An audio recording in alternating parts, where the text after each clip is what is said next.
Итак, добрый вечер. Темой этого года является материнство. Вопрос, который я хочу поставить, следовало поставить довольно давно. И по существу он был уже поставлен, я сегодня пытаюсь показать. Но поставлен он был так, что возникла возможность его избежать и тем самым надолго отсрочить вопрос о том, чем является для анализа субъект, которого мы, не ходя вокруг да около, называем материнским. При том, что в этом субъекте есть масса неясностей, и сам по себе он в отношении своего места оказывается неопределен. Равно как он, как я сегодня покажу, неопределен и в отношении своего объекта. Материнство по существу представляет собой для анализа проблемы, и проблема эта была сразу поставлена Фрейдом, заметившим, что по существу между субъектом как таковым и субъектом, приступающим к исполнению материнских обязанностей, обязанностей не родительских, а именно материнских, потому что для Фрейда здесь имеет значение существенное различие, субъект этот из субъекта речи не вытекает. Другими словами, между субъектом как таковым, субъектом, чье желание опосредовано определенными отношениями с частичным объектом, и между именно матерью в отношении к ребенку нету непосредственной связи. Мы знаем, что проблему эту Фрейд в итоге решает, причем решает образом, который сегодня кажется тривиальным. Хотя на самом деле он, как и многие тривиальные решения, не просто является единственно возможным, но и очень остроумным. Фрейд предполагает, что мать вырабатывает отношение к ребенку и вообще становится способна к материнским обязанностям по той причине, что ребенок замещает ей то драгоценное, чего она ищет с самого начала, в качестве субъекта женского. То есть ребенок предстает символическим заместителем фаллоса. Именно так и только так может мать к ребенку подступиться, то есть именно таким образом он становится предметом ее желания, что сразу ставит под вопрос не просто пресловутые материнские обязанности, но и прежде всего то, что иногда в педагогике называется материнской любовью или специфическим отношением матери к ребенку. Фрейд предполагает, тут он крайне строг, как это часто бывает с его выводами, когда они кажутся ему точными, единственно возможными, он предполагает, что никакого другого подхода у матери к ребенку нет, и нет ничего такого, что заставляло бы мать предполагать за ребенком какое-то особое уникальное бытие.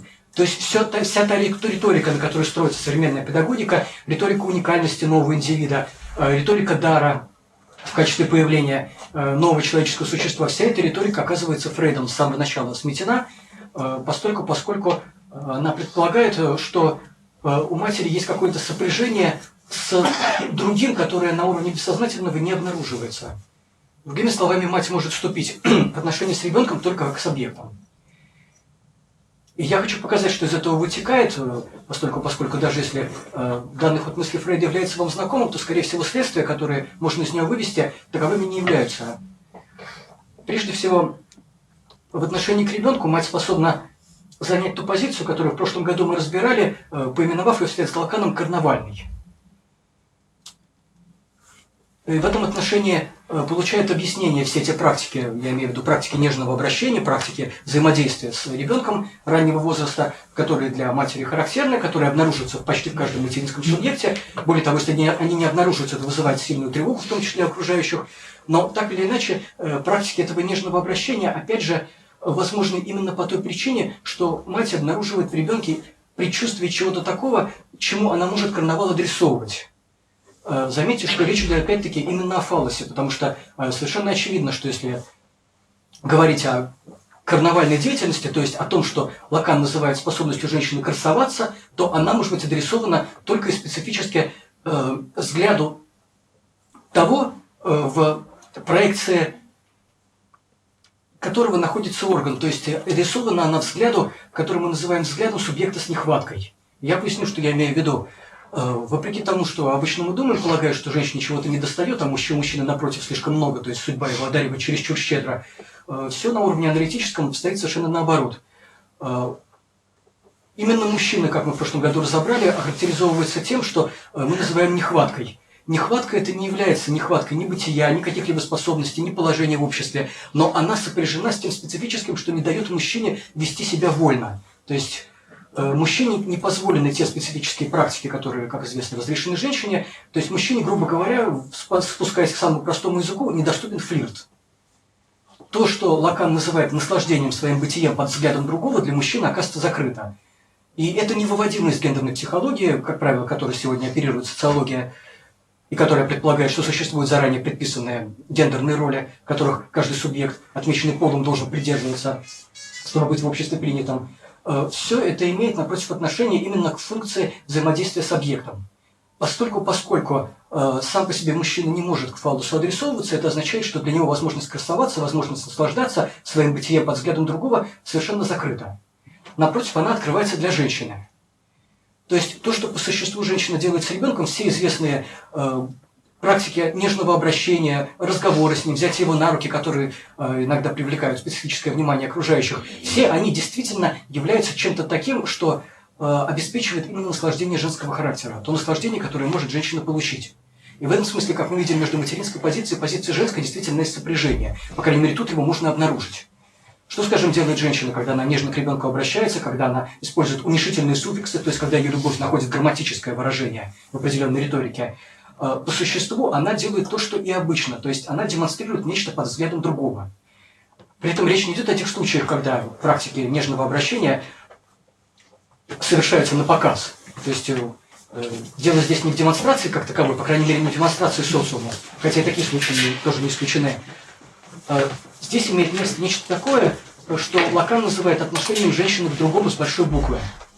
Отношение это, опять же, характеризуется тем доступом, который для мужчины закрыт. То есть, если мужчина к большому другому отношению образовывать может только исключительно на уровне символического, скажем, в разного рода практиках отправления закона, когда этот закон исполняется хорошо, и это предположительно приносит большому другому удовлетворение. То есть мужчина имеет доступ только к удовлетворению большого другого, а к тому, что можно было бы назвать смягчением гнева Господня, но отнюдь не к наслаждению. Связь между большим другим и наслаждением ложится все тяжести на плечи женщине, и платой, разумеется, оказывается наслаждение ее собственное. То есть в тех практиках, которые я выше обрисовал, когда женщина обращается с ребенком нежно, когда она берет его на руки, когда она демонстративно громко разговаривает с ним, указывая ему на те или иные якобы интересующие его объекты, поступает она так не потому, что нечто в ребенке требует подобного обращения. Об этом мы ничего не знаем. До сих пор ни один детский психолог, ни один детский аналитик не сказал нам, действительно ли ребенку нужен этот самый материнский язык, который так повсеместно среди ухаживающих за детьми женщин распространен. Неизвестно, способствует ли он развитию, подключает ли он ребенка к чему-то, я имею в виду к чему-то такому, что способствует развитию его собственного. Очевидно, что здесь ребенок подключается к наслаждению. Лакан это замечает очень скоро. То есть фактически все ранние работы Лакана посвящены наслаждению, которое мать может ребенку даровать, независимо от его пола. Таким образом, проблема Эдипа здесь не возникает. Но в любом случае, то самое наслаждение, к которому женщина ребенка подключает, ничего о его развитии не говорит. То есть мы не находимся на уровне педагогики. Мы не знаем, полезно ли это для ребенка, имеет ли это какое-то значение для его будущих интеллектуальных успехов. Хотя не переводятся психологи и педагоги, утверждающие, что материнская ласка для этих успехов очень важна. Не существует выборки, посредством которой можно было бы подтвердить или опровергнуть это мнение. Для нас важно лишь то, что здесь происходит специфическое сопряжение между тем наслаждением, которое женщина может произвести, и тем, которое она может получить. Другими словами, возникает баланс. Тот самый баланс, который на уровне мужчины никогда не имеет места. Именно это нехваткой Лакана называется. Так, например, если мы застигнем за употреблением материнского языка мужчину, у нас возникнет специфическое смущение. Это неплохо разобрано у французского писателя Эрве Базана, который фиксирует первые годы жизни своего ребенка и замечает, что женщина действительно использует какой-то странный язык в обращении с ним. Во всяком случае, у себя на службе он ничего подобного не встречал. Скажем, как Эрве Базан замечает, мать не может просто сказать ударившемуся ребенку: у тебя болит ручка, и нужно употребить какие-то уменьшительные слова, наподобие бубо, например. И Эрве Базан замечает, что так говорить он не в состоянии, что это означает нечто такое, что не просто глубоко ему неприятно, но и является преступлением против языка. На что он согласен, сказать, только на уменьшительный суффикс существительном, не более того. Коверкость глагола он уже не позволяет. Это, безусловно, связано и с его писательской работой. Здесь есть нечто такое, что отсылает к соперничеству за язык со стороны полов. Но в любом случае такого рода наслаждение открывается мужчине лишь ограниченным образом. Да, случается, что, в общем-то, и мужчине, особенно в возрасте юном, нежном, в том числе в возрасте долатентном, соответствующем дошкольному возрасту, и мужчине тоже открыты разного рода практики сюсюканья, как мы это на русском называем. То есть, в том числе мальчики охотно, скажем, общаются с куклами, если им это не воспрещают, и домашними животными, особенно трогательными и умильными. В общем-то, вход в этот материнский язык не закрыт никому, но он делается субъекту недоступен, если тот входит в мужественность со стороны генитальности. здесь возникает специфический конфликт, который не сводим к пресловутому мужскому достоинству. То есть тогда, когда педагоги говорят нам, что необходимо подключать отцов к воспитанию ребенка, они, конечно, не идут против мужской природы как таковой, просто потому что у мужчины никакой природы нет. Природа, как замечает Фрейд, возможно, не с точки зрения некоторых шовинистским образом оказывается на стороне женщины, при том, что под природой Фрейд понимает не некую природную первосущность, не данность пола как таковую, а нечто такое, что как раз-таки женщину сопрягает с наслаждением, которое не сбывается в символическом, то есть в культурном. Только исключительно это под природным подразумевается. Так вот, такого рода, как уже было сказано, практики наслаждения для мужчины закрыты, и это и обуславливает пресловутое разделение родительских обязанностей. Разумеется, мужчину можно к чему угодно приучить. Мы видим, как это бывает повсеместно, особенно в эпоху разного рода экономических потрясений. Под потрясениями я имею в виду не дефицит, не ухудшение положения в социально-экономической сфере, а напротив его улучшение, сопровождающегося кризисом социального. То, о чем нам все время говорят, правда, говорят в очень консервативной, грубой форме, указывая на то, что в благополучном обществе пресловутые родительские роли начинают плыть, смещаться. Здесь видится своего рода катастрофу, но на самом деле, конечно же, перед нами не катастрофическая, а скорее сопряженная, опять-таки, с кризисом, нечто сопряженное с кризисом языка. То есть дело не в том, что у мужчины, если ему приходится за ребенком ухаживать, отнимается генитальность. Предполагать, конечно, это было бы нелепо. Но в любом случае ему приходится поступиться тем, что в прошлом году я обозначил измерением, подчеркнутым из 20-го семинара Лакана, измерением наслаждения, которого не надо бы. Которое ни к чему, которое, возможно, непристойно, но будь оно непристойно, для него нашлось бы наименование. Что такое непристойность, мужчина хорошо знает. Непристойно – это, как известно, его сфера. Если женщина об этом что-то и знает, она, во всяком случае, скромно молчит. Но это наслаждение не является непристойным, потому что, разумеется, ничего непристойного в уходе за ребенком нет. Напротив, но здесь нечто такое, что для мужчины становится недопустимо не на уровне символическом, а на уровне, который очень опасно приближается к тому, что Лакан называет реальным. То есть перед нами нечто такое, что запредельно, хотя и никем не воспрещено. Лакан обращает на это внимание, указывая, что подлинно воспрещенное расположено не на уровне закона, а на уровне гораздо более далеком, на уровне, который не поименован. То есть по существу перед нами ничего особенного не происходит, но почему-то все испытывают неудобства. Так, пожалуй, это наслаждение, которого не надо, можно было бы охарактеризовать. Никакого наказания за него не следует. После него ничего не происходит, оно не влечет никакой катастрофы. Но, по всей видимости, даже ничего не повлекая за собой, не являясь непристойной сексуальной практикой, не сводясь к тем нарушениям, которые мы маркируем как подлинно непристойные, не представляя собой ни извращения, ни даже гомосексуализацию мужчины, на чем я в прошлом году особенно настаивал. Тем не менее, это наслаждение, тем не менее, показывает на барьер, который мужчина, в отличие от всех прочих вышеописанных сексуальных нарушений, преодолеть, по всей видимости, не в состоянии. Ни к маскулинности, ни к феминности, ни к гендерным стереотипам это не имеет отношения. Каким бы ни был мужчина мягким, терпимым, каким, несомненно, был тот же Эрве Базен. Его дневники не дают на этот счет обмануться более мягкосердечного мужчину, особенно в те жестокие десятилетия, что последовали за известными политическими событиями, трудно представить. И тем не менее, что-то в нем, в этом скромном учителе, в этом писателе, в то время еще очень плохо публикующемся, сопротивляется тем практикам, которые как раз можно обозначить как женскую карнавальность. На это он пойти не может. Здесь возникает немая зона. И говоря об этой немой зоне, говоря о практике карнавальности, невозможно не сказать кое-что о том, что до сих пор поддерживает определенные стереотипы в восприятии пола. Я сейчас говорю о стереотипах не в гендерном смысле, который всем уже успел намазолить глаза, а той стереотипии, которая имеет мифологическое происхождение, и которой я в этом году обязательно коснусь, потому что главным автором, как я указал в данном списке литературы в сети, для нас будет являться Шандор Ференция. Человек, который сумел не просто обрушить, но и заблокировать намертво вход к тому, что Фрейд успел приоткрыть. В этом смысле воздействие Ференция, его вмешательство оказалось для Фрейда в своем роде злым роком. Тот, на кого он возлагал столько надежд, а Ференция долгое время был самым любимым учеником, тот, от которого он не ожидал подвоха, особенно после предательства Юнга, когда Фрейд был уверен, что он уже увидел все, его ничем нельзя ни напугать, ни удивить в области неверности своих учеников. Неожиданно становится для Фрейда, для фрейдизма в своем роде кошмаром, потому что именно на Ференции, как я буду настаивать в этом году, сегодня опираются не только психоаналитические практики, но и большая часть практик педагогического толка. То есть всякий раз, когда мы рассуждаем о материнстве, о материнском происхождении, о женском желании, о материнских обязанностях по отношению к ребенку, возьмем ли мы клинианскую традицию Уилфреда Винникота или традицию, например, Биона, автор, который получает все большее распространение, в том числе в отечественном психоанализе, мы увидим здесь влияние Ференция. Нет такого крупного психоаналитика, наследующего фрейдистской традиции, между которым и Фрейдом Ференци бы не вклинился. Так вот, что такое женская мифология, которую я хочу, опять-таки, сегодня подвести, чтобы в дальнейшем оперировать этим понятием свободно. Под этой мифологией обычно подразумевается то, что нечто в женщине полностью зависит от ее органического происхождения. Под органическим происхождением я имею в виду термин, который Ференци употребляет в своей знаменитой «Талассе», произведение, заложившем основу той самой материнской мифологии, о которой у нас в этом сезоне пойдет речь. Мифологии, предполагающей, что разделение на мужское и женское символизирует собой то, что Ференци называет эволюционным кризисом. Под этим кризисом он понимает несколько идей, которые сегодня могут показаться простыми, и даже, возможно, будучи озвученными, напомнят вам о безобидной форме эзотеризма, поскольку они действительно бесчисленное число раз потом повторялись в разного рода антропологических версиях, всегда очень к мистицизму, как известно, склонных, особенно в отечественном варианте. Они растиражированы были в разного рода учениях о обмене энергией, о происхождении материи и так далее.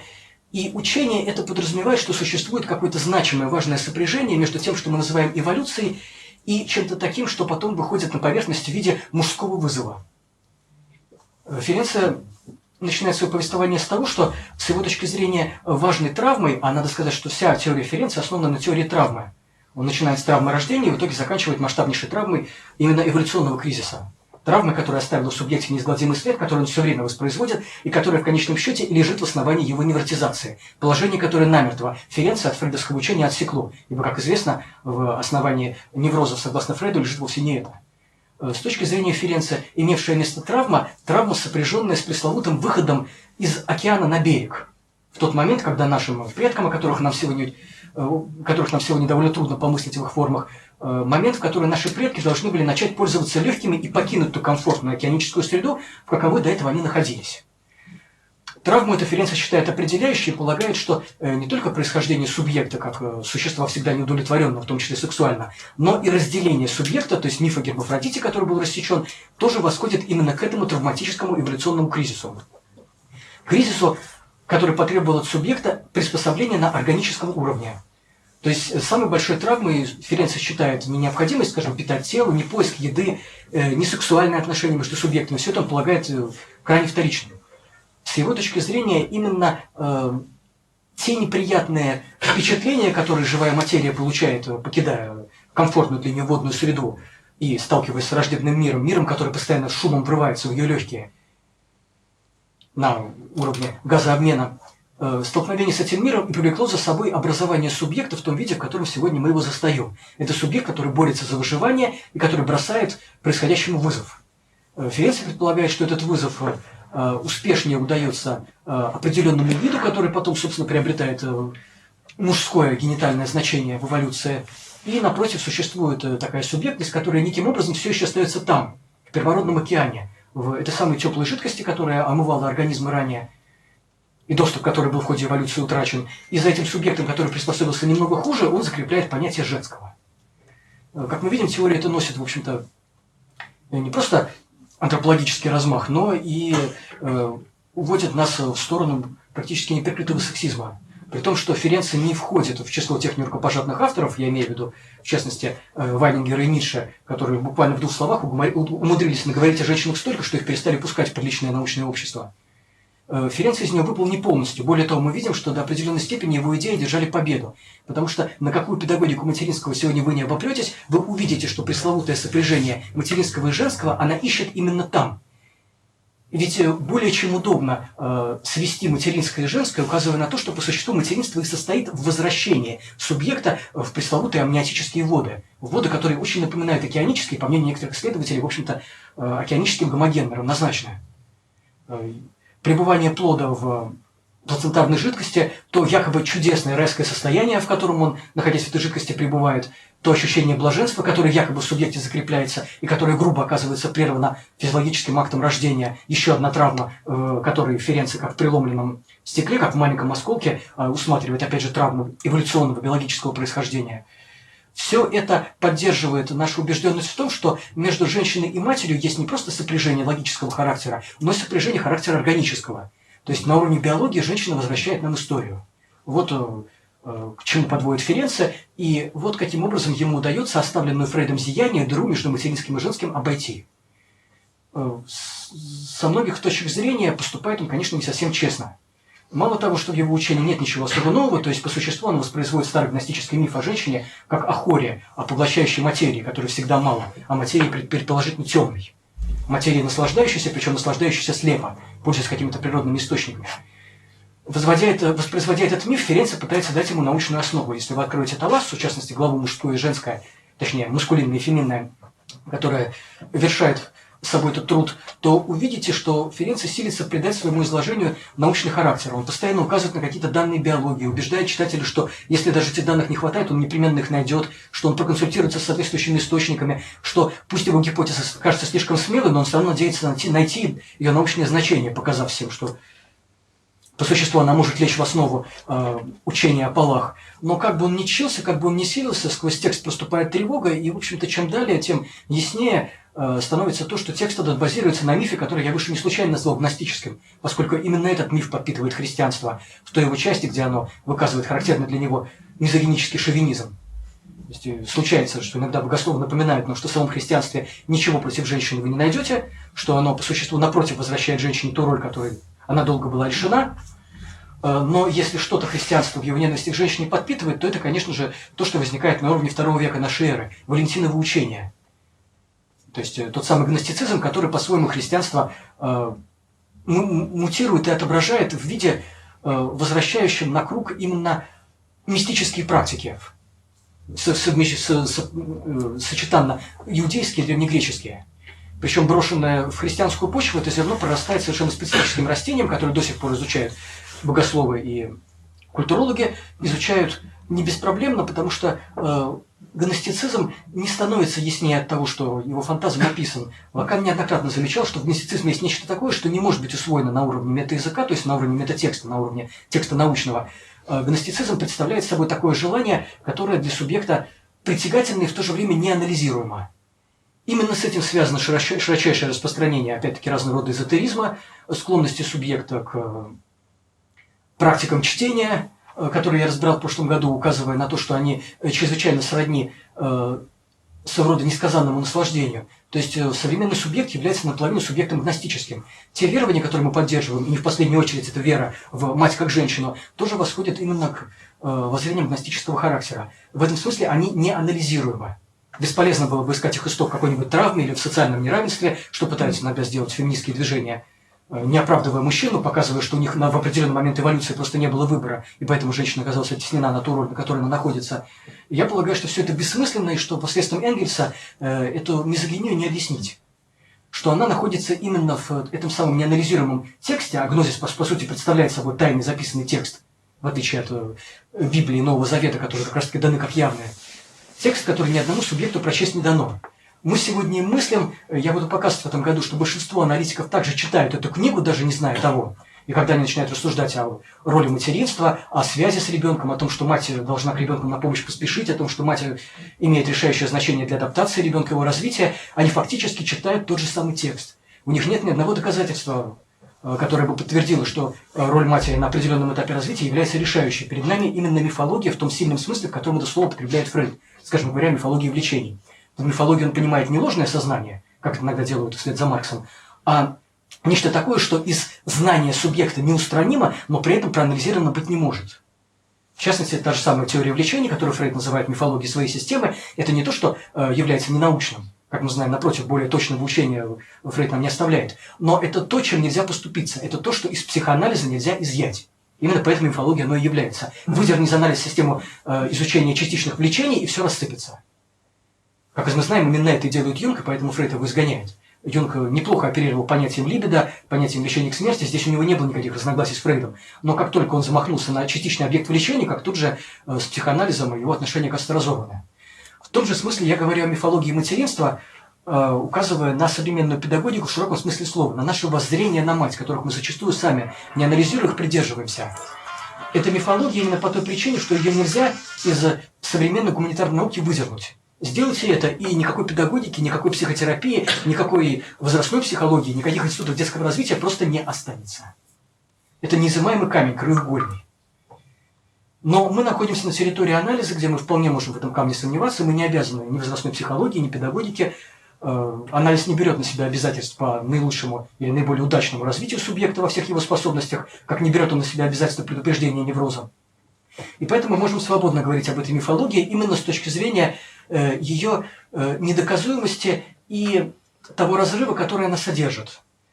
Так вот, возвращаясь к тому, что было сказано Фрейдом, если с помощью вмешательства Лакана нам еще удается примирить обязанности матери и склонность женщины к тому, что было названо наслаждение под взглядом другого, получение наслаждения под взглядом другого, хотя заметьте, что разрыв уже находится и здесь, ведь наслаждаясь ребенком, мать это делает вовсе не ради его блага, он просто оказывается подходящим объектом.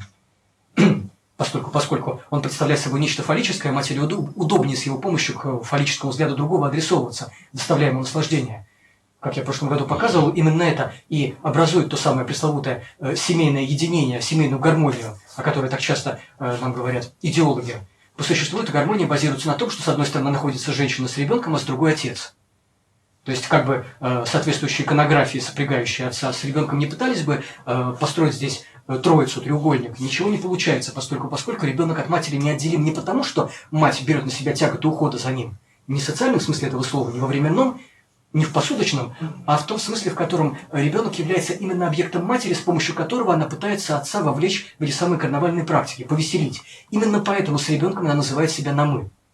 Это апелляция к тому самому наслаждению, которое мужчине недоступно, но которое женщина может подсунуть ему как костыль, как опору. Фантазм о женщине как опоре восходит именно к женщине, имеющей ребенка.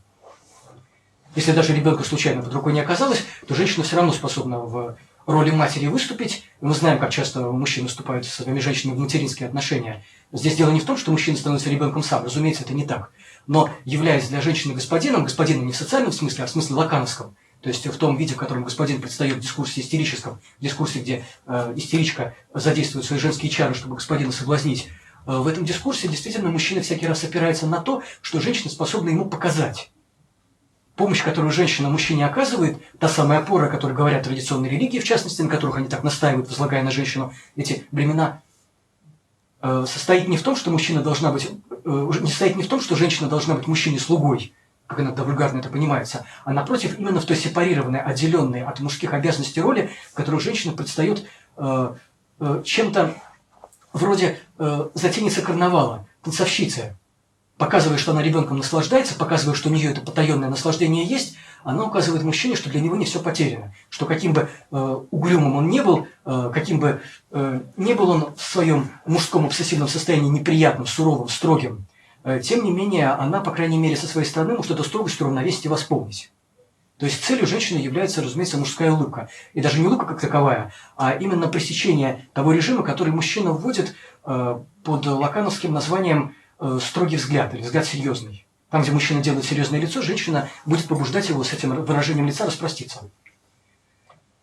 Так вот, возвращаясь к Фрейду и материнским обязанностям, как мы видим, уже даже на уровне самом раннем, когда ребенок достаточно мал, чтобы исполнять функции фаллоса, когда у него своего желания предположительно нет, даже тогда мы видим, что не существует ничего такого, что женщина бы не спосылала именно к материнству как к священной роли, к ее возложенным на нее сверху обязанностям, потому что исполняет она это все равно не потому, почему мужчина мог бы ей это повелять. Именно с этим связана та специфическая мужская подозрительность в отношении женского обращения с ребенком, которую постоянно питают на уровне государственном. С одной стороны, существует фигура педагога, которая уверяет, что женщину нужно просто оставить в покое, что она прекрасно о ребенке позаботится без мужского вмешательства. Сюда же, между прочим, довольно удобно подверстать и дискуссию об абортах, поскольку даже в том ужасном виде, в котором она порой может представать, в картинках про лайферов совершенно очевидно, что глагол «позаботиться» имеет место и здесь. «Я об этом позабочусь», говорит женщина и делает аборт. Никакого противоречия на уровне языка здесь нет. Но в любом случае, сколько бы ни говорили нам опять же о том, что женщине необходимо предоставить право решать, если ребенок появляется на свет, ей необходимо дать возможность о нем заботиться так, как удобно именно ей, а ее, разумеется, направит ее фантазм, ее наслаждение, именно этого мужчина, если он занимает руководящий пост, и не может вынести. Мужское подозрение, что женщина обойдется с ребенком не так, по существу является подозрением, что она им насладится. В то же время мужчина попадает здесь в путы собственной глупости, потому что ничего другого от женщины ожидать и нельзя. То есть не совсем понятно, что воспрещая аборт или там какое-либо воспитание в одиноких женских семьях, не совсем понятно, что мужчина здесь пытается воспретить. То есть воспрещая то, что является женским наслаждением, по существу он воспрещает материнство как таковое. То есть это сводится к пелению сука, на котором, собственно, мужское желание находится.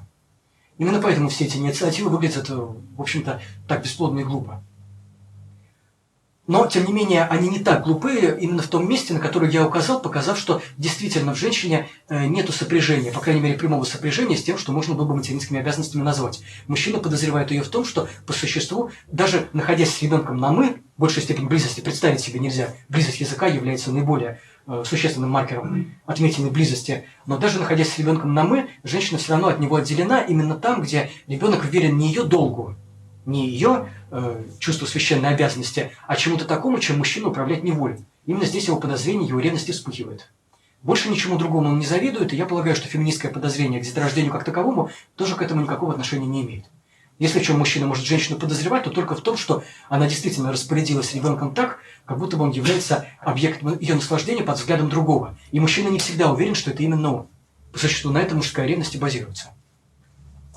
Взгляд это может принадлежать кому угодно. Совершенно очевидно, что женщина находится под чьим угодно взглядом, потому что это и есть взгляд большого другого. И если женщина о ребенке и заботится, то она это делает не потому, что ребенку недостает любви и ласки. Во всяком случае, на уровне бессознательного это не совсем так. Мотивирует женщину именно то, что она прочитывает как нехватку в большом другом. Как то, к чему было сказано выше, женщина имеет прямое отношение, как то, что она обслуживает и чему выступает костылем и поддержкой.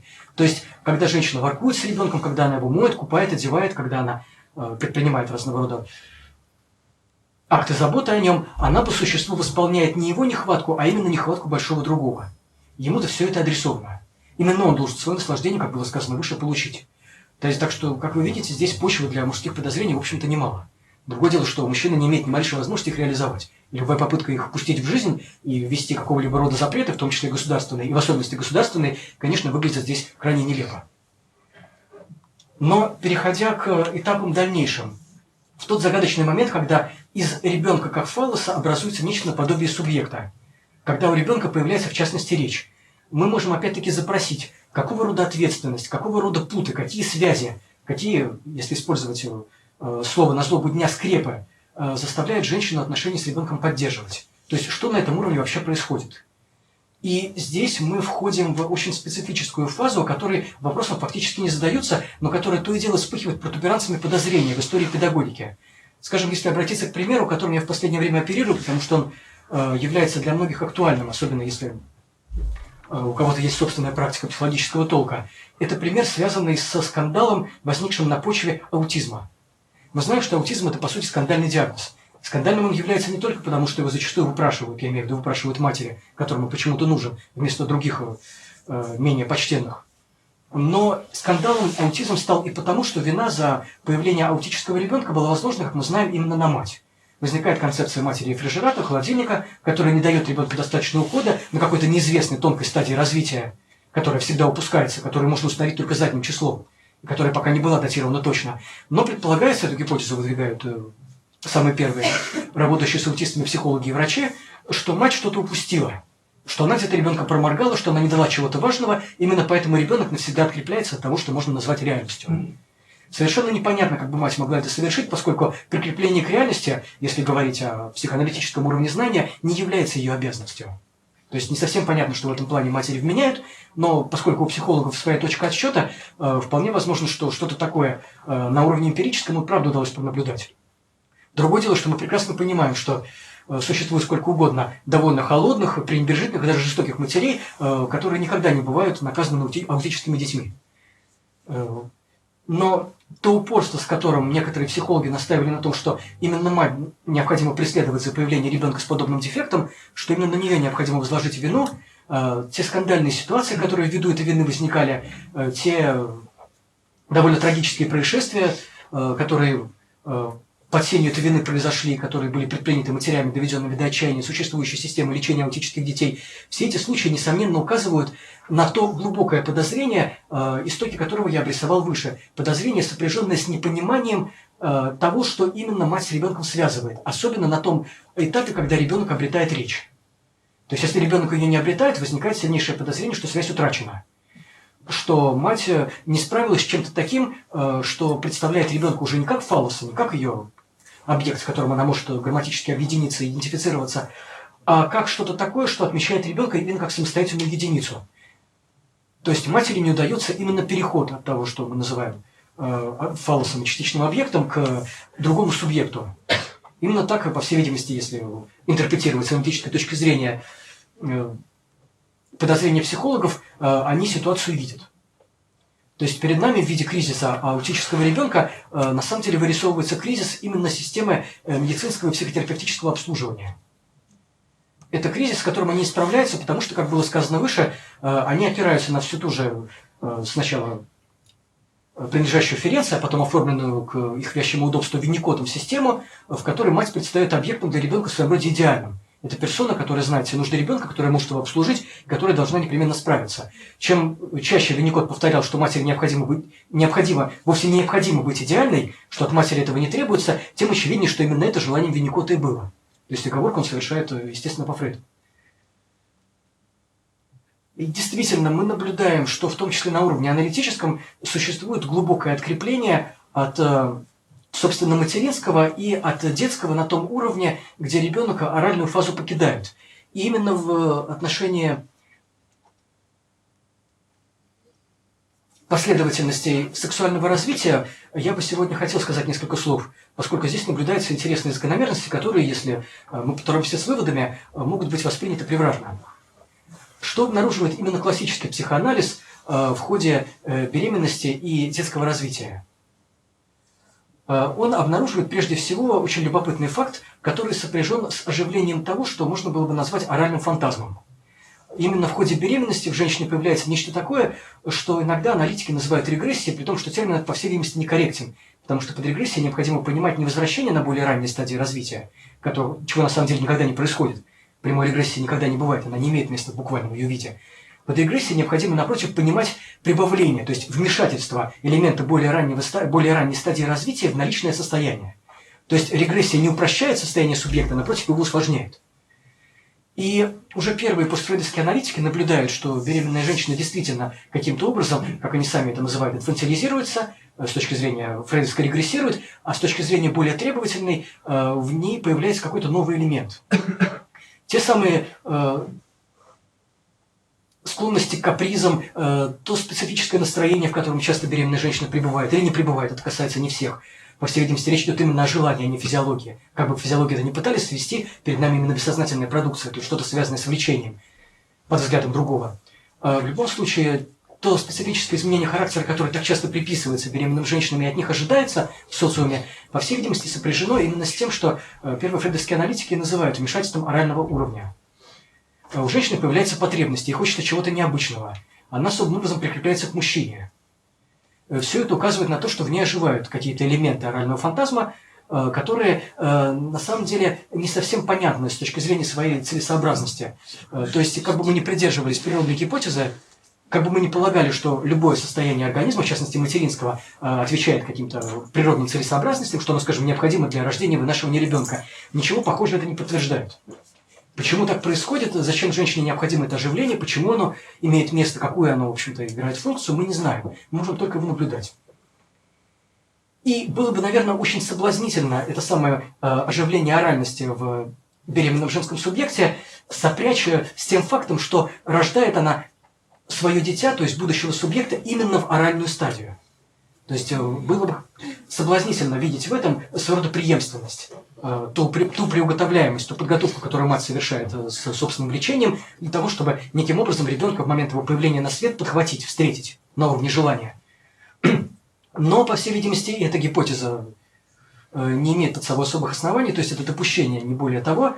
И поскольку расщепление, как уже было сказано, материнского и женского остается на кону, то нам необходимо полагать, что возвращение орального фантазма претерпевает именно женское, но не материнское. Когда ребенок на свет появляется, ничто не указывает на то, что оральный фантазм именно со стороны матери имеет какое-то значение для его развития. Напротив, в матери начинает вызревать нечто совершенно другое, что я собираюсь сделать предметом этого года, и о чем я сегодня скажу лишь вкратце. Чем более взрослым ребенок становится, чем более яркими оказываются его речевые способности, чем более в этой области он успешен, тем более в матери проступает то, что именно психоаналитически можно зафиксировать под видом отчуждения. Отчуждение это связано далеко не только с тем, что поскольку ребенок обретает речь, он, естественно, от матери в качестве объекта отделяясь, обретает и самостоятельность. То есть отчуждение это не обязано, опять-таки, нуждам развития ребенка, которого необходимо, как иногда слащаво выражаются психологи, постепенно отпускать. Отчуждение это связано с материями, которым я хочу привлечь в этом году непосредственное внимание, и которые крайне важны, в том числе для понимания предыдущего года, с одной стороны, а с другой стороны важны они для того, что можно было бы назвать наукой о неврозах. Если мы до сих пор не знаем, как субъект невротизируется, по крайней мере, мы об этом знаем не все. Если гипотеза невротизации всегда носила характер некоторой самодеятельности, мы это видим на примере того же Ференца, который, например, привлекает все силы антропологического ада, чтобы объяснить такую, в общем-то, несложную вещь, как ощущение отчужденности субъекта от собственного желания. Мы видим, что пользуются средствами довольно грубыми. Но в любом случае появление у субъекта невроза, как это называет Лакан, его обреченность на невротизацию, до сих пор не оказывается объяснена достаточно хорошо. Для аналитиков это камень преткновения, в том числе для аналитиков современных и даже лакановских. Существует масса гипотез, как субъект в свой невроз входит. Мы продолжаем скорее из соображений верности Фрейду, нежели из соображений какого-то точного знания, придерживаться гипотезы, что в этом каким-то образом принимают участие его родители, что невротизация восходит к чему-то такому, что с родителями связано, но у нас нет этому подтверждения, если мы не рассмотрим очень аккуратным и требовательным образом то, что происходит именно в тот момент, когда у ребенка возникает речь. Мы не можем совершенно очевидно оставаться на уровне психологии, которая считает, что невроз, например, восходит к недостатку любви. Эти воззрения, опять же, очень прочны. Они, опять же, являются, как я сказал, вышегностическими, потому что категория любви вводится именно гнозисом. Как ни странно, хотя многие полагают, что любовь представляет собой понятие христианской этики, в христианстве она не имела такого примитивного значения, которое потом она именно в гностической философии приобретает. Что такое любовь в христианстве – это вопрос отдельный, довольно-таки сложный, и он, по всей видимости, требует не то что ни одной лекции, а обширного исследования, показавшего бы, что под любовью тот, кто себя называл Христом, на самом деле понимает нечто совсем другое, нежели то, что понимаем мы под этим в современной культуре. Наоборот, наши представления о любви носят характер эзотерический, то есть мы предполагаем, что любовь сопряжена с наслаждением. Нет ничего более отдаленного от христианства.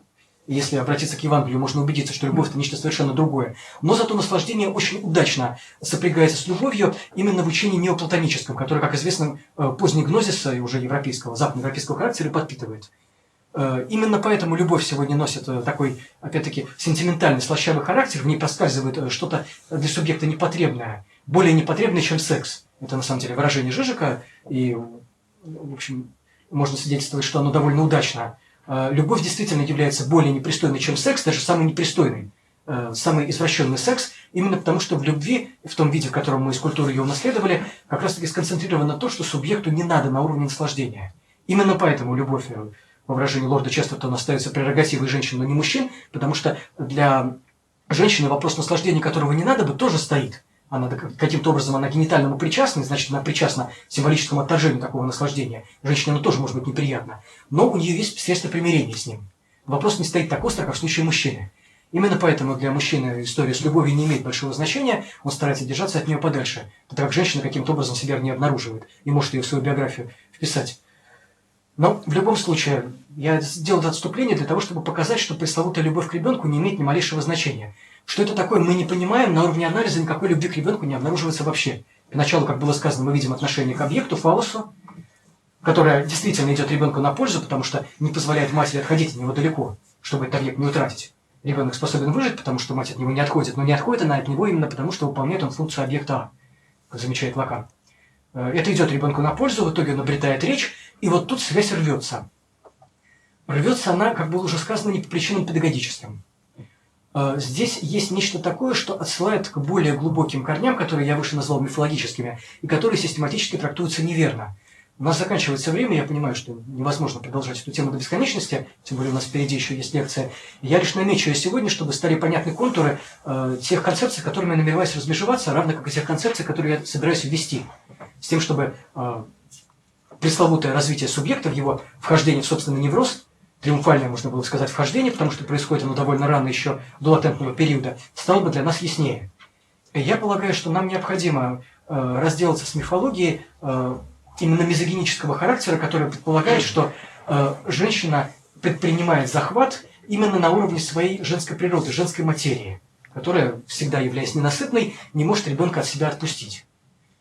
Именно это мы наблюдаем как в учении Ференца в его негативном варианте, и поэтому я предложил аудитории освежить книгу Юлии Кристевой, которая выстраивает свое повествование именно на фантазме ужасного женского поглощающего, темной страшной воронки, в которую уходит любое символическое, любое различие, любое интересное желание. Интересно, что до определенной степени этой мифологии придерживается и Лакан. Он не доверяет ей полностью, но есть у него замечания, особенно в его поздних работах, где он показывает, что роль мужчины, как носителя генитальности, по существу сводится к возражению, противопоставлению этой самой жадной черной материи, которая ребенка норовит поглотить обратно. То есть почему-то Лакану на определенной стадии развития его учений понадобился миф о ненасытной жадной вагине, которая может субъекта обратно себя вобрать. Мы, в общем-то, понимаем, что ничего на уровне опыта на это не указывает. Единение с ребенком имеет место исключительно, с одной стороны, на уровне частичного объекта, с другой стороны, на уровне языка. Ничто не указывает на то, что матери этот ребенок нужен как-то иначе. Как бы она ни была к нему близка, очевидно, что она не ближе к нему, чем, скажем, к мужчине находится его орган. Напротив, скорее, ее дистанция больше. Она лишь пытается это отсутствие дистанции имитировать. Сколько бы мать ребенка не обнимала, разрыв оказывается все равно не заполнен. И в этом отношении, по всей видимости, нет смысла допускать гипотезу, согласно которой опасность от матери исходит именно со стороны ее вагинального присутствия. Тем не менее, именно этого мифа придерживаются очень многие педагоги, и именно здесь, настаивая на том, что матери необходимо осуществлять за ребенком уход, они указывают на то, что у этого ухода есть предел, что необходимо рано или поздно ребенка от себя оторвать. Разумеется, намекают они на то, что все ту же всепоглощающую темную материю, которая может объект себя всосать обратно, однажды его породив. То есть все сводится к пресловутой женской жадности, на которую пеняли еще философы Древнего Востока, которая как призрак преследует женщину, обесчещивая ее и отводя ей более низкое место, чем она, возможно, могла бы занимать. Перед нами именно миф шовинистский. Этот миф очень важен, с одной стороны, для того, что мы называем мужской субъективацией, но надо сказать, что выполняет свою роль довольно плохо. Более того, он не позволяет увидеть важные вещи, к которым я намереваюсь внимание привлечь. И разоблачить его необходимо не для того, чтобы совершенно роль женщины в ходе невротизации сбросить со счетов, а для того, чтобы показать, что вклад матери в невротизацию находится совершенно в другом месте. Место это, как правило, оказывается неозвученным, оно систематически проглядывается, то есть оно недоступно психологам, и оно очень мало доступно аналитикам. По каким-то причинам они опасаются с ним работать. То есть вместо того, чтобы допустить, что нечто происходит на уровне, который гораздо моложе, я имею в виду гораздо более современнее, и с точки зрения хронологической возникает гораздо позже, чем то, что можно было бы, опять же, следуя за Ференцией, назвать первичным сведением женщины к ее матке, к пустому полому органу, который в себя вбирает объект, вместо того, чтобы допустить, что есть какие-то более оригинальные вещи, происходящие гораздо позже, на других уровнях, психоаналитики предпочитают полагать, что все дело именно в этой самой женской страшной всепоглотительности. На этом исследование, как правило, останавливается, потому что ничего из нее извлечь нельзя. Даже та творческая роль мужчины, которая сводится к тому, что он этой всепоглотительности ставит препятствие, то, что Лакан называет каменным валиком в пасти крокодила, даже она все равно не способна привнести никакого творческого хода в анализ, поскольку сама гипотеза является неразрешимой. То есть перед нами нечто такое, с чем ничего нельзя поделать, природная данность. Чтобы этой природной данности избежать, необходимо увидеть, что существует нечто происходящее на другом уровне. На уровне, который соответствует моменту вхождения ребенка в анальную фазу. Выше я сказал, что существует интересное соположение между оральностью материнским, сказывающейся на уровне беременности, и оральностью ребенка в момент его появления на свет.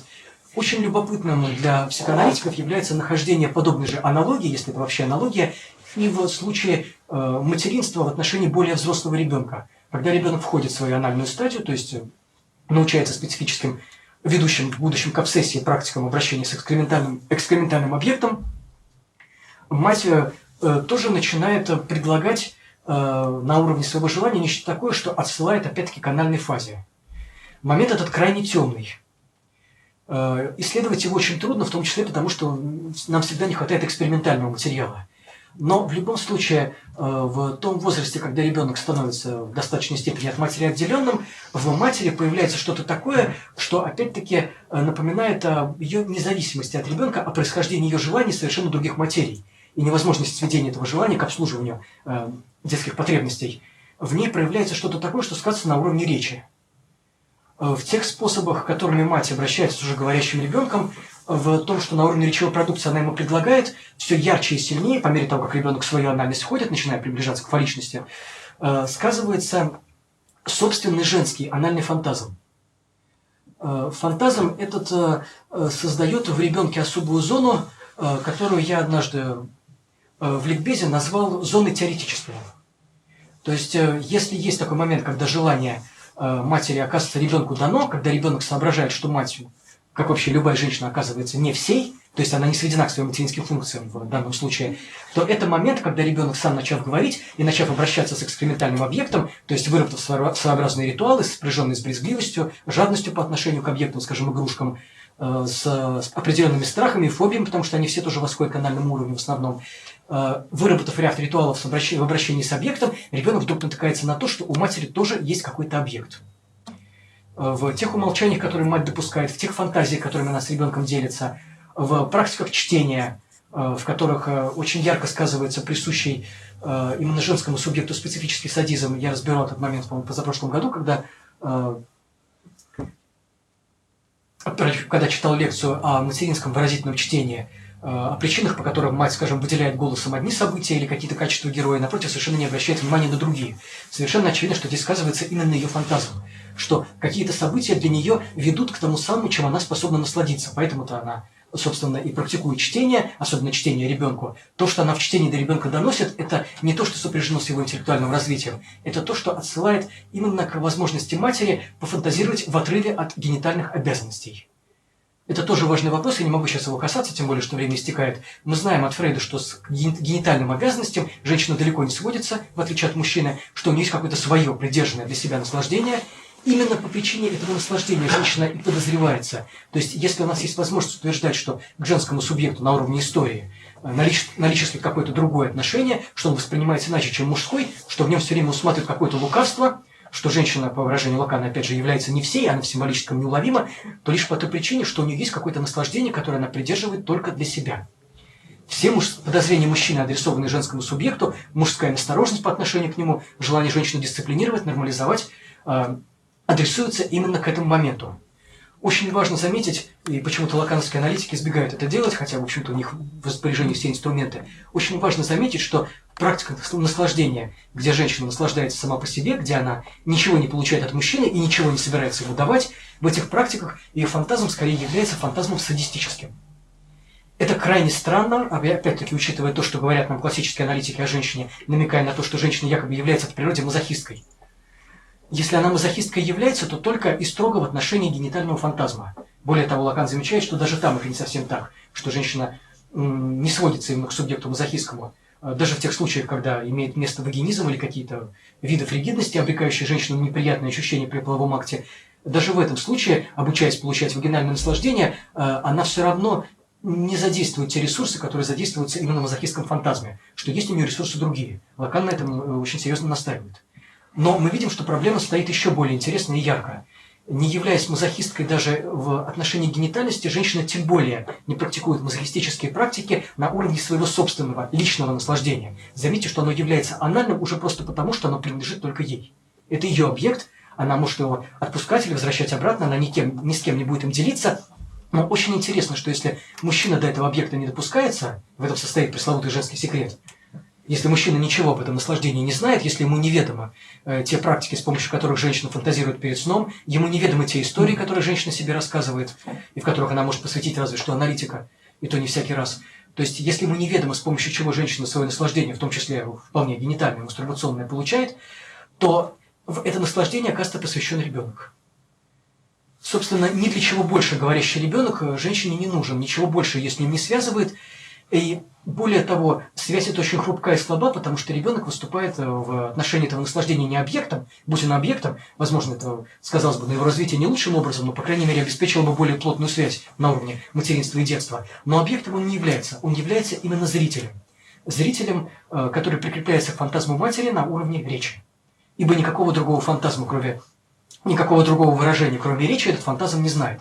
Анальный фантазм по существу сопряжен с высказыванием. Почему это так необходимо показывать, это тема для отдельной лекции, но, тем не менее, на уровне чисто эмпирическом, на уровне практики наблюдения, в том числе аналитической, можно убедиться, что иначе как посредством речи, посредством фантазийной истории, посредством отдельных означающих, которые женщину возбуждают, этот анальный фантазм именно с женской стороны обслужен быть не может.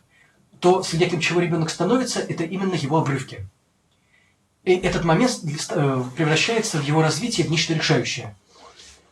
То есть, подытоживая, можно сказать, что, опять-таки, то специфическое подозрение, которое питается к женщине как мужчина, опираясь на собственную генитальную платформу, так и ребенок, опираясь на то, что можно было бы назвать удивлением, именно теоретическим отношением. Поскольку генитальной платформы для активного выражения недовольства у ребенка нет, то есть ребенок не может указать на это наслаждение как на то, чего не надо бы. У него для этого просто нет риторического средства в символическом.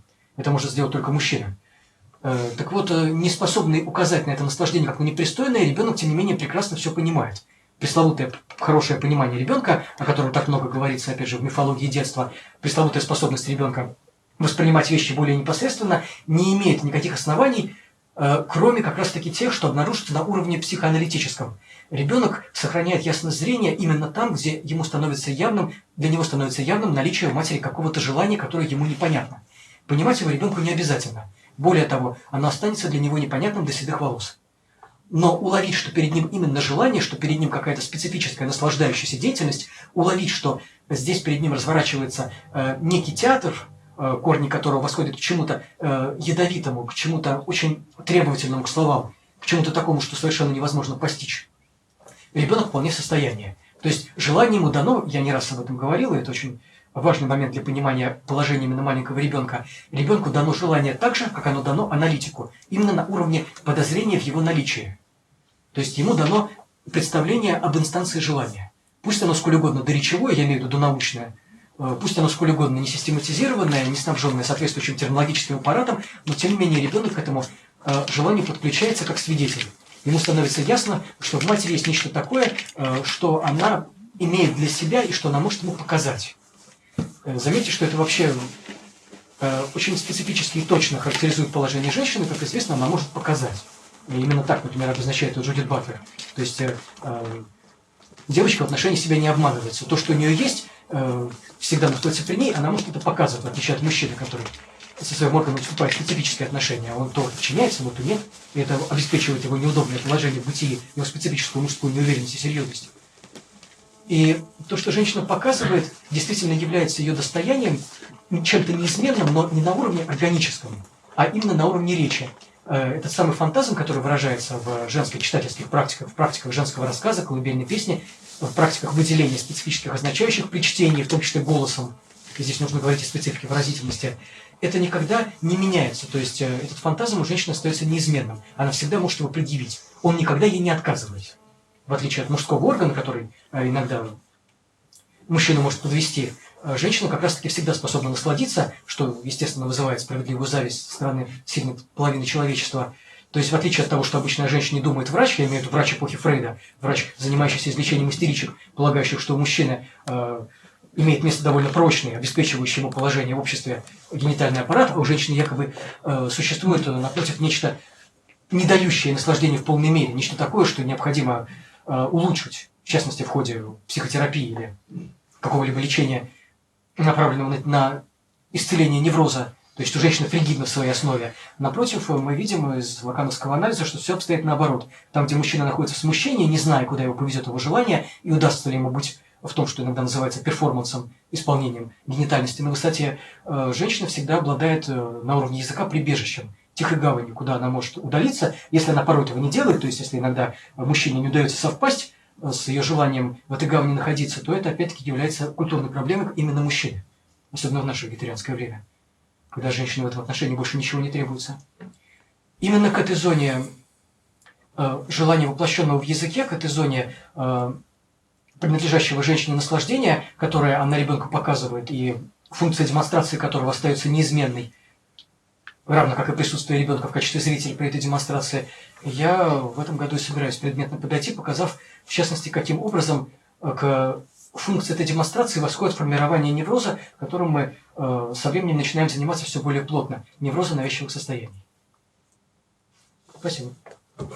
Вопросы?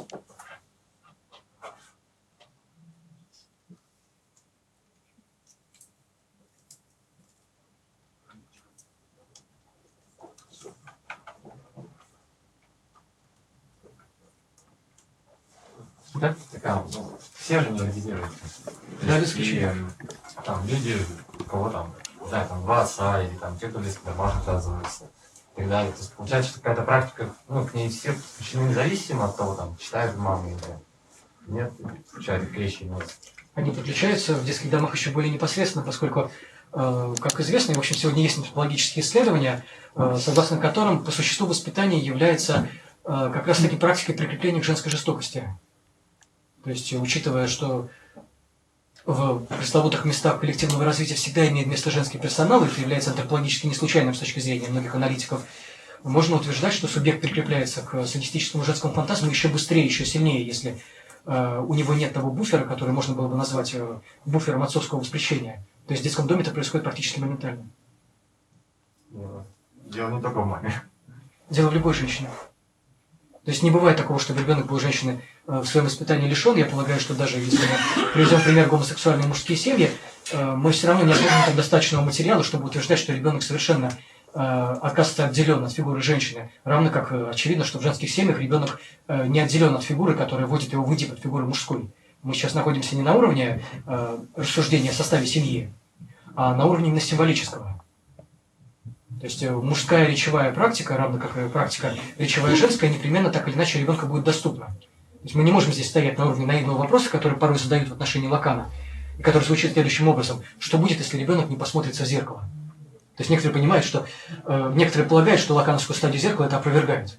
На самом деле, очевидно, нет, не только потому, что эмпирически нет такого субъекта, который рано или поздно в зеркало бы не погляделся.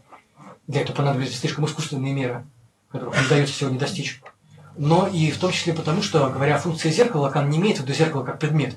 Перед нами способ усмотрения себя во взгляде другого, который, естественно, касается любого субъекта, снабженного желанием, то есть имеющего бессознательное.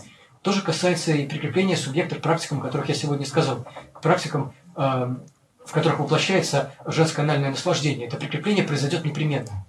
А женщины описывают это наслаждение в литературе, аналитики женщин и так далее? Нет, они его не описывают. У Лакана есть, если не объяснение, то, по крайней мере, указание на то, что они этого не делают. То есть Лакан счел нужным внимание к этому привлечь. Что такое, поподробнее, практика прикрепления к женской жестокости? К наслаждению. Наслаждение, которое садистично. Да. Субъект прикрепляется к нему в качестве зрителя, то есть он становится его свидетелем, и в дальнейшем его отбросить он не может. То есть оно попадает в ребенка в качестве вопроса, который остается неразрешимым. Это та самая часть теоретического вопрошания относительно природы желания другого, которая будет его сопровождать всю жизнь. Может ли женщина хотя бы и на уровне символического не хотеть иметь отношения к этому наслаждению? То есть не реализовывать его? Но оно, как правило, никогда не реализовывается. Если даже имеет место более-менее развитый фантазм, который проговаривается перед сном или в мастурбационных практиках, женщина здесь действует не как извращенный субъект, а как невротизированный. Различие между извращенцем и невротиком, согласно Лакану, в том и состоит, что субъект перверсированный, извращенный, свое наслаждение воплощает, а невротик этого не делает. Женщина, конечно, является образцом невротиком навязчивости. Это, кстати, ставит вопрос о передаче невроза навязчивости по наследству. Момент, который Фрейд усмотрел, но которому не смог дать объяснение. И объяснение этому моменту впоследствии было дано, опять-таки, на уровне чисто педагогическом. То есть заговорили о заражении, о неподходящих условиях воспитания, о невротизации в семье, об испорченных отношениях между родителями. То есть невротизацию стали возводить к нездоровому климату, в частности, семейному. Но совершенно очевидно, что в анализе мы не можем так рассуждать. Ни один климат не является более-менее здоровым с аналитической точки зрения. Для нас важно то, что невротизация передается не столько в ситуации, сколько именно в специфических языковых практиках. Женский субъект передает свою навязчивость не по той причине, что он другого субъекта заражает. Как правило, женская навязчивость не выражается в ярких компульсивностях или обсессиях, и ребенок перенимает не их. Если даже мать ярко выражена обсессивна, она проверяет перед сном краны или там закрытые двери, то совершенно не факт, что ребенок будет именно обсессивным невротиком в узком смысле этого слова. Тем не менее, невротиком навязчивости он будет обязательно, то есть вступит в особые отношения с объектом, именно на уровне обсессии, по той причине, что к этим отношениям его подтолкнет та самая неразрешимость материнского садистического, выраженного на уровне речи, с которой ему придется иметь дело. То есть, как я уже сказал выше, отделаться ему от нее будет нельзя. Это объект, который вошел в него извне. Если обсессия представляет свою попытку, скажем так, на уровне символического организма справиться с тем, что вошло извне, именно поэтому концентрируется обсессия возле анального объекта. Анальный объект – это же есть то, что вошло извне. То, что он выходит, скорее, не имеет ни малейшего значения. Известно, что на уровне фантазма биографическая, временная последовательность и логическая могут не совпадать. Если субъект экскрементальный объект отбрасывает, если он покидает его тело, то на уровне фантазма скорее происходит иное. Этот объект его наполняет. Ему не дается его вытолкнуть. То есть перед ним чуждый объект, и заметьте, что здесь имеет место сопряжение между анальным и оральным. Ведь по существу этот объект в него через оральное входит. Другое дело, что нам всей жизни не хватает на то, чтобы чисто фантазматически на уровне бессознательного сопрячь эти два уровня, чтобы понять, что то, что выходит, является чем-то таким, что вошло. Для субъекта всегда, какого бы возраста он ни был, какую бы терапию аналитику он ни проходил, анальный объект остается чем-то чуждым. Тем, что Лакан не случайно совмещает с голосовым объектом, тоже для субъекта, выступающего в виде чуждого. Лакан здесь приводит специфический образ древнего инструмента, который сейчас распространен тоже в некоторых племенах, в частности африканских, инструмента, который сделан из глины или рога, и в который насыпаются высушенные зерна или шарики при потряхивании этого инструмента, создающий характерный звук. То есть перед нами погремушка. Погремушка с точки зрения Лакана символизирует как раз-таки голосовой объект, который в субъекте не ассимилируется, не усваивается как нечто полезное, насыщающее его тело, а как остается в нем как нечто чуждое. То есть голос реверберирует. Как известно, именно это он и совершает, скажем, в трубках органа. Он создает в них специфическую атмосферу, которая заставляет их дрожать. При этом сам по себе звук этими трубками оказывается не усвоен, он покидает их вместе с током воздуха. То же самое происходит с точки зрения Лакана на уровне голосовом, поскольку голос является для субъекта объектом чуждым. Лакан не посылает этому специфическую демонстрацию, которую вы можете освоить, обратившись к 10-му семинару, в частности, под названием «Тревога». Это длинное, но довольно-таки ясное объяснение. И поэтому, как мы видим, объект голосовой сопрягается с объектом анальным, который тоже является для субъекта радикально чуждым, перед нами нечто неусвояемое, отбрасываемое, наполняющее его со стороны садистической, поскольку анальное с садизмом очевидно сопряжено, особенно это, как считается, это яснее усваивает именно мужской субъект, для которого анальность и садистичность представляет собой что-то вроде постоянного ресурса обсценности, но и у женского субъекта тоже складывается с анальным объектом свои интимные отношения, в своем роде даже более глубокие, чем у мужского. Очевидно, что материнский голос тоже входит в субъект как нечто чуждое, но оно чуждое именно потому, что вместе с этим голосом в него входит часть материнского наслаждения, которое он не может усвоить. Именно это обуславливает его обсессивность. То есть здесь отношение с голосовым объектом переводится в отношение с объектом анальным. Вот, здесь это более-менее понятно, но как быть с вещью? Вы можете как-то прокомментировать тот момент, когда мать эту вещь? Это отдельный регистр, говоря о котором необходимо говорить о понятии реального, с которым Лакан вещи сопрягает, при том, что делать это довольно трудно после того, как понятие реальное стало предметом для разного рода спекуляций, совершенно его тривиализировавших. Я полагаю, что гораздо удобнее говорить о реальном не как о чем-то жутком или вызывающем в субъекте запредельные ощущения, поскольку сами по себе они не возникают. То есть субъект никогда с бестолковой вещью не соприкасается. О реальном необходимо говорить как раз-таки с точки зрения позднего Лакана, указывающего на то, что реального гораздо больше не в экзистенциальных трактовках его учения, сопрягающих реальное с измененными состояниями сознания, какими-то сильными наслаждениями, непереносимыми для субъекта, моментом смерти, например. А наоборот, реально необходимо искать на уровне того, что демонстрируется именно в символическом, там, где символическое затрагивает саму теорию желания. То есть известно, что более всего реального с точки зрения позднего Лакана находится в барамиловых кольцах, то есть сопряжениях и связках топологического характера. И я полагаю, что топология может быть удобным инструментом для того, чтобы показать, как именно в ребенка входит тот самый объект, пересекающий его желание, цепляющий, хватающий его желание, но не исчерпывающий его полностью, который выше был назван объектом материнского наслаждения. То есть реальное заключается именно в сцеплении. Реально есть способ сцепления как таковой. И это, в общем-то, видно из ранних работ Лакана, где он показывает, что у символического нет никакой связки, сцепки, никакого клея, который бы держал его в структурном виде, как кроме чего-то такого, что в нем не называется. То есть реально это не самостоятельный регистр, в который можно выпасть, применяя там психопрактики или какие-то вещества, вызывающие изменение состояния сознания, а реальное по существу обнаруживается именно в том месте, где оно обеспечивает сцепление. Но это выпадение означающего. На месте выпадения означающего, возможно, будет сцепление. Да, там, где выпадает означающее, появляется дополнительная связка. А Лакан говорит о том, что мать это вещь. А вещь это то, что не то, чтобы не имеет к речи никакого отношения, это то, что немо. Ну, очевидно, что мать не вся является вещью. Вещью в материнском является инцестуозное отношение. Я полагаю, что инцестуозное отношение, конечно, имеет значение на том уровне, на который вопрос я сегодня поставил.